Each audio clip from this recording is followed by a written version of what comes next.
Welcome. In this video, I will show you how to restore the factory default settings on GARMIN Varia RearVue 820.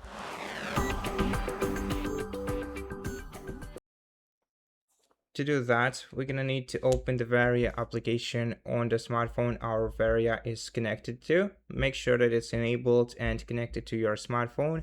Select it right here. Then tap the three-dot icon in the top right corner and select delete data and reset device. Okay, that's it. Now to finish this procedure, let's open Bluetooth settings and unpair our RearVue 820 by tapping the gear icon next to it and selecting forget to unpair this device completely. Now our radar is completely reset. And that's how we do it. Thank you for watching this video. If it helped you, please consider subscribing to our channel, leave us a like in the comment below, and I'll see you in the next one.